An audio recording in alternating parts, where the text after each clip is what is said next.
terus edukasi dan sosial. Luar biasa ya.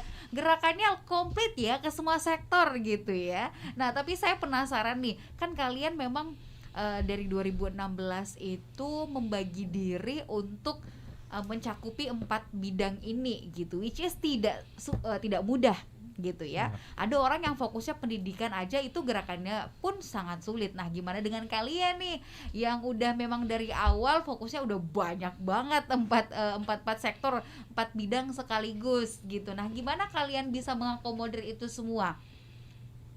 Siapa? Tiara mungkin, atau siapa yang mau jawab? Silakan. Mungkin kalau dari saya sebagai anggota baru di IKASA, yang bisa saya lihat dari progres pengurus maupun anggotanya itu mereka memang sama-sama punya semangat di masing-masing bidang. Misalnya dari kampus UNM sendiri, mereka tentunya lebih fokus ke pendidikan. Banyak juga anggota dari kampus-kampus lain yang ternyata tertarik ke bidang sosial. Ada juga yang lebih tertarik di lingkungan, seperti saya kemarin lebih memilih sosial dan lingkungan. Terus ternyata ada juga teman-teman yang interest untuk mengkaji isu-isu budaya. Jadi di IKASA itu saya saya akui bahwa anggota-anggota pengurusnya itu benar-benar berprogres di dalamnya dengan mereka punya kapasitas diri masing-masing yang luar biasa. Mungkin selengkapnya dari Kak Aje sebagai pengurus IKASA sekarang. Oke, untuk keempat pilar ini yang mengakomodir ini itu dari struktur kepengurusannya ada yang disebut dengan divisi program. Nah, jadi divisi program ini yang merancang bentuk-bentuk kegiatan yang terkait keempat pilar ini.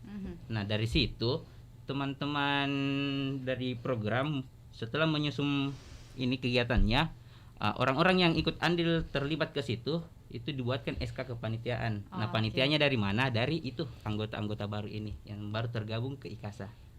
Sistemnya berarti kalian apa nih? Volunteering atau gimana? Kami itu organisasi bergerak kerja-kerjanya volunteer. Kerja-kerjanya volunteer gitu ya. Kerja kerelawanan. Sejak 2016 sampai sekarang udah berapa nih member atau anggota yang tergabung di IKASA? Waduh, berapa? Sudah banyak sekali. Kurang lebih 300 mungkin ada. Wow, 300 udah bayangin ya, 300 orang pemuda gabung di satu wadah gitu. How wonderful itu ya, sangat powerful ya teman-teman. Tapi kalau Adrian sendiri, kamu gabungnya di tahun kapan? Oke, sebenarnya saya anggota baru di sini. Saya gabungnya baru tahun ini di IKASA.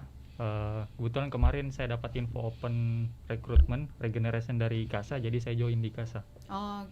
Nah karena kamu baru gitu ya, pasti udah ada dong kesan atau image yang kamu bisa tangkep langsung ketika sudah bergabung masuk ke IKASA gitu. Apalagi langsung dikasih tanggung jawab nih jadi ketua panitia ya. Oke, jadi sebenarnya dalam dunia volunteering ini pertama kali ya. Saya baru pertama kali masuk dalam dunia seperti ini, dan saya diberikan kepercayaan dipilih oleh teman-teman sebagai ketua panitia di sini. Tentunya itu bukan hal yang mudah, tapi alhamdulillah saya disupport oleh kakak-kakak pengurus dan teman-teman panitia yang kompak. Jadi tanggung jawab ini tidak terlalu berat menurut saya. Karena dijalaninya bareng-bareng gitu ya, nggak sendirian.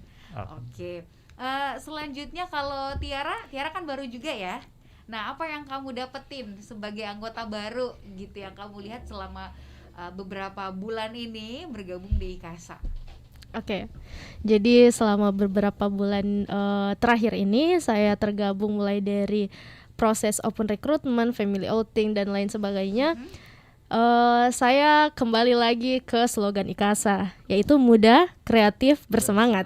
Jadi di sinilah saya melihat kakak-kakak, pemuda-pemuda yang memang dia memunculkan, dia menginovasi kita semua dengan kreativitas, inovasi dan lain sebagainya. Jadi tambah bersemangat saja berikasa karena slogannya saja muda, kreatif, bersemangat, dan saya melihat di kenyataan memang yang ada itu seperti itu, Kak. Oke. Kalau Baso sendiri udah dari tahun berapa, Baso? Baru juga? Udah lama ya sepertinya. Saya bergabung di KASA tahun kemarin, 2020, baru berjalan setahun. Baru berjalan setahun. Nah, tentunya setahun ini udah banyak dong yang didapatkan dan juga dipelajari dari IKASA. Apa aja? Ya, kalau berbicara mengenai pengalaman ataupun yang didapatkan dari KASA, ya alhamdulillah lumayan banyak. Apalagi saya orang yang sama dengan Pak Ketupat sampaikan tadi, pertama kali bergabung di komunitas sosial ya IKASA Makassar. Jadi sangat terasa di mana kita awalnya yang mungkin sebagai pemuda yang apalagi di tengah kota besar seperti Makassar ini, mungkin kita sebagai pemuda ya nggak terlalu peduli sama orang-orang yang di luar sana. Mungkin kita sibuk dengan kegiatan-kegiatan kita sendiri, dengan kehidupan kita sendiri.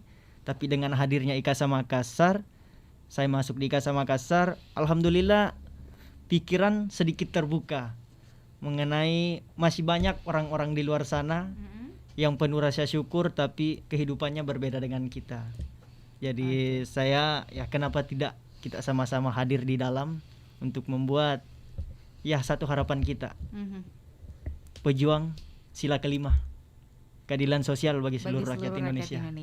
Wow, luar biasa. Dengan mengikuti gerakan-gerakan sosial termasuk di KASA itu bisa dibilang ini satu pintu untuk membuka perspektif yang lebih luas ya kan. Kita bisa melihat dan juga apa ya, muncul kepekaan sosial ya nggak sih? Iya. Karena kita ngelihat langsung nih ke lapangan, oh gini ternyata kondisi masyarakat, oh gini ya edukasi kita gitu. Nah tadi kan kalian udah sebutkan di 4 pilar itu tadi ada programnya masing-masing ya, ada kampung binaan. Salah satunya tadi di di lingkungan sama di bidang budaya ya. Iya. Nah itu di mana tuh? Boleh diceritakan seperti apa? Oke, untuk kampung binaannya sendiri itu terletak di Jalan Hertasning, Kelurahan Karundrung. Nama kampungnya itu Kampung Amanah.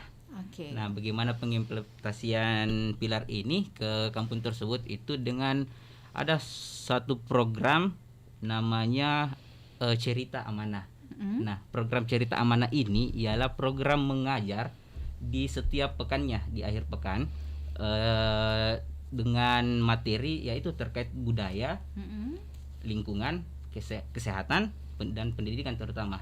Berarti sejauh ini selama dari 2016 sampai sekarang ya di situ-situ aja kalian ya? Ya, masih untuk yang rutin setiap minggunya memberikan kelas, apa-apa aja yang diajarkan. Boleh dikasih contoh satu materi dan gimana respon adik-adik ya di sana ya? Ya, adik-adik. Nah, gimana responnya mereka di sana? Saya. Terserah siapapun. Pasti kan kalian udah semua kan datang ke sana. Ya, oke. Yang diajarkan itu ada kelas calistung, ya, baca tulis hitung, kelas keagamaan, kelas seni dan kelas lingkungan. Nah, salah satu yang diajarkan mungkin saya ambil contoh di kelas seni. Di kelas seni itu kita mengajarkan ini, membuat suatu kerajinan yang terbuat dari barang bekas. Salah satunya dari botol, penutup botol yang dijadikan bunga.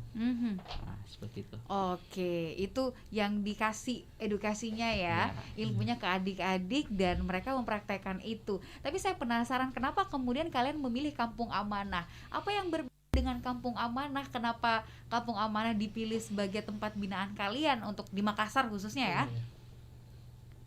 Baso mungkin dari segi mungkin kondisi masyarakatnya atau apa gitu yang mendorong kalian Kampung Amanah yang makanya cocok deh dibina gitu. Ya, kalau berbicara mengenai kenapa kita memilih Kampung Amanah, sekarang saya bisanya berbicara sesuai apa yang saya dapatkan, karena ini di yang terdahulu yang telah memilih kampung tersebut. Tapi kalau kita berbicara mengenai kondisi di Kampung Amanah, tepatnya ya kita pahamlah kondisi sosial teman-teman yang di pinggiran, tepatnya yang dari segi pendidikan, ekonomi yang bisa dikatakan terbatas lah. Jadi itu salah satu mengapa kami hadir di situ. Mungkin program yang disampaikan tadi oleh teman-teman ada empat pilar ataupun programnya, disampaikan tujuannya ke adik-adiknya. Bagaimana sih kita merubah mindset adik-adik di sana supaya mereka tuh punya pikiran yang lebih luas untuk merubah kehidupannya ke area yang berikutnya. Tidak stagnan lah, yang lebih baik, tidak stagnan dengan kondisi yang sekarang. Karena ya begitu, kalau kita berbicara mengenai karakter, kita paham benar karakter orang-orang Makassar seperti apa. Jadi ya butuh perjuangan yang luar biasa untuk teman-teman untuk bisa, insya Allah bisa merubah kehidupan di sana.